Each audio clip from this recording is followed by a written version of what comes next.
Saya sudah kembali lagi, tentu saja ada with Gibran. Wih, Mas Gibran, gagah banget ya ngomongnya, Gibran. Bentar. Kita mau lanjutin obrolannya mengenai ruangan ini. Ini ruangan untuk konsultasi pernikahan. Kalau kantornya di atas.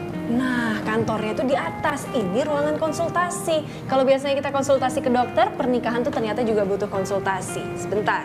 Dulu saya juga pernah ya, waktu menikah dulu tuh, datang ke tempat WO. Dan bisa dibilang ruangannya cukup penuh dengan nuansa adat, ya kan? Kalau di sini justru interior modern, tapi baju-baju yang dipajang di sini sangat adat sekali. Ini baju-baju yang bisa disewa oleh mereka atau bagaimana? Ini baju saya sendiri. Maksudnya yang dipakai nikah? Yang waktu saya nikah kemarin. Oh, kecil sekali nih istrinya ya. Dipatung aja kayaknya masih dikasih untuk mengain biar lebih kecil sekali. Wow, memang sengaja dipajang di sini. Ya, sengaja dipasang di sini. Tapi nggak boleh dipinjam orang kan? Enggak. Jadi kalau orang mau pakai yang model seperti ini, mereka bikin lagi. Bikin lagi. Dengan model yang sama nggak apa-apa.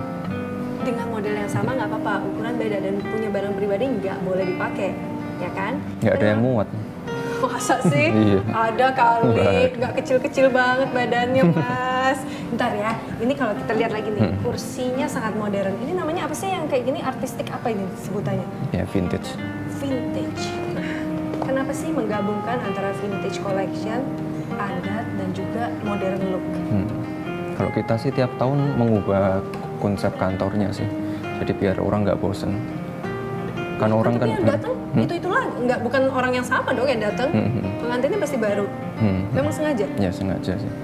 Oh, jadi mengikuti perkembangan tren yang ada. Itu kamu sendiri yang suka ya? Iya. Keren ya. Pasti mau tahu kan kayak apa dalamnya Geraha Sabah? Boleh ya, saya ajak ke sana boleh? Mari. Yuk, kita jalan menuju ke dalam hallnya Geraha Sabah.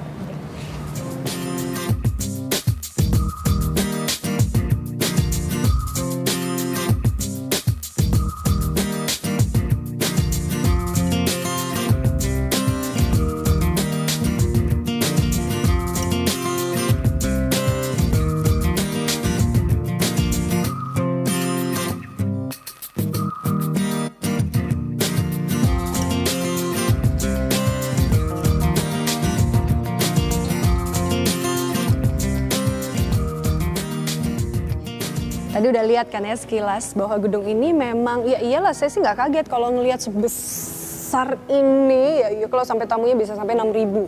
Tapi luasnya sendiri gedung berarti berapa tuh? 6 ribuan. Hampir sama jumlah tamu yang disebutin tadi, 6 ribuan.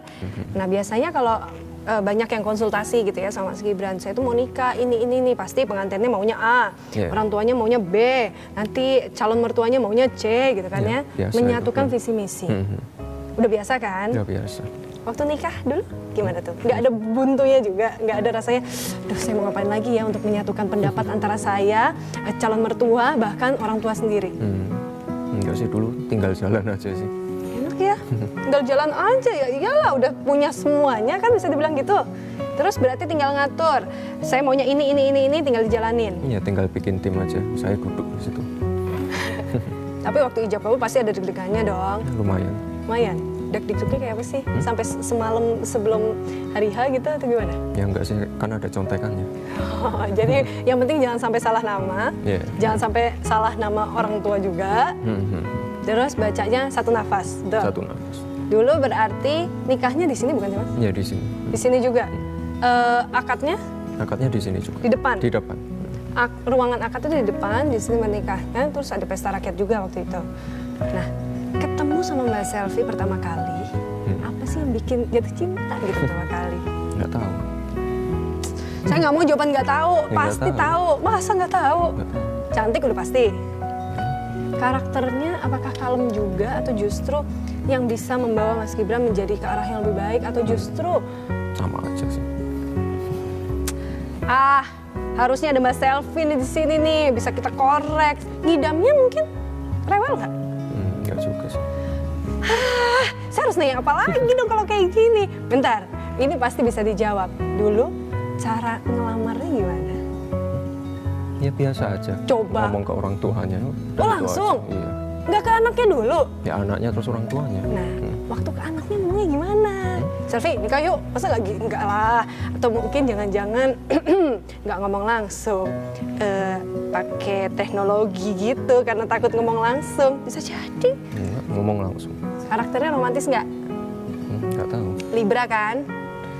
Libra itu biasanya kalau boleh saya agak-agak sedikit lihat ya, agak sedikit suka ragu-ragu untuk ngambil keputusan tuh kadang-kadang hari ini iya, berapa menit kemudian aduh nggak jadi deh, karena ngelihat mood dari misalnya dari pasangannya. Termasuk begitu juga nggak? Waktu itu Nggak juga sih, udah yakin. tapi kan pernah nih ya, ada yang pernah protes. Nggak protes sih sebenarnya, lebih ke mungkin ngasih masukan lah dari surat terbuka. Udah pernah baca juga pasti ya. Ada surat terbuka waktu itu ditujukan kepada Mas Gibran, ngasih tahu bahwa anak presiden tuh bukannya harusnya langsung terjun aja ke dunia politik ya. Kenapa sih ngambilnya justru bisnis kuliner dan lain sebagainya. Kemudian nikah juga dengan selfie, harusnya kan bisa lagi menikah dengan istri dengan selebriti misalnya, menikah dengan, saya lupa isi suratnya seperti apa. Tapi intinya seperti itu. Bukan complaining tapi lebih ke, kalau kita bilang apa ya, lebih ke bentuk protes yang bisa mendukung bisa tidak. Tanggapannya gimana? Saya belum baca suratnya. Masa sih belum baca? Ah, Belum. benar. Coba. Nih, saya tunjukin ya. Ini dia nih suratnya. Hah. Mau saya bacakan atau baca sendiri? Saya bacain ya. Surat terbuka untuk Gibran Rakabuming. Dear Gibran, surat ini saya sekaligus mewakili hati dan perasaan para haters di dunia maya kepada Anda, haters. Ya. Oke. Gibran Rakabuming, atas sikap Anda sebagai anak penguasa negeri Indonesia Raya tercinta, anak seorang pemimpin bangsa yang teramat besar dan kaya ini. Mumpung 2016 masih berjalan 2 hari, oh berarti waktu itu dibuatnya 2 Januari ya. Semoga surat ini mengingatkan Anda. Surat ini adalah surat yang mewakili kekecewaan para pengusaha catering. Para pengusaha martabak. Para pengusaha kafe yang merasa tersaingi oleh Anda. Kompetitor kali ya.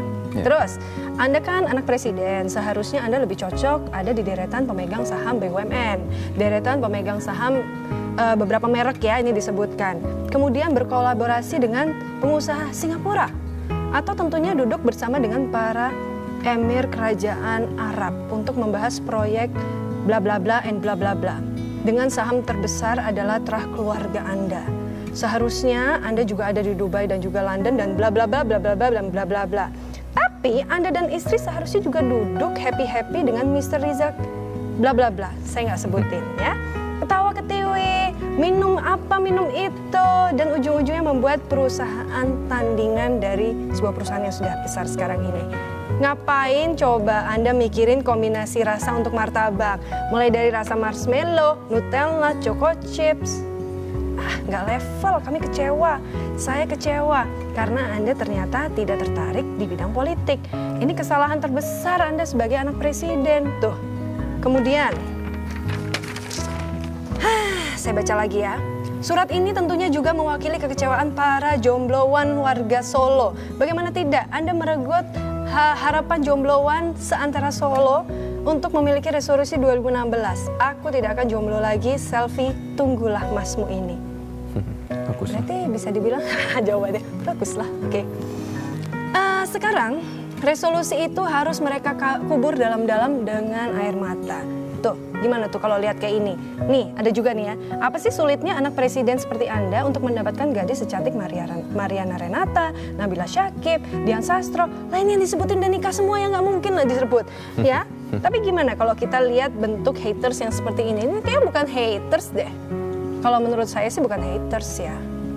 Kalau Anda melihat ada surat terbuka seperti ini, karena siapapun bisa baca sebenarnya. Siapapun akhirnya bisa beropini publik yang tadinya menganggap Anda positif, justru sebaliknya karena justru membaca surat-surat yang seperti ini. Kan pasti udah banyak kan surat terbuka seperti ini? Banyak banget. Ya, biasa atau gimana? Biasa aja sih, nggak terlalu saya tanggapi. Keren kan? Saya udah baca panjang dan katanya adalah itu biasa aja. Itu baru keren, itu baru namanya mental. Kalau buat saya pribadi, mental yang seperti itu memang dibutuhkan oleh seorang pengusaha.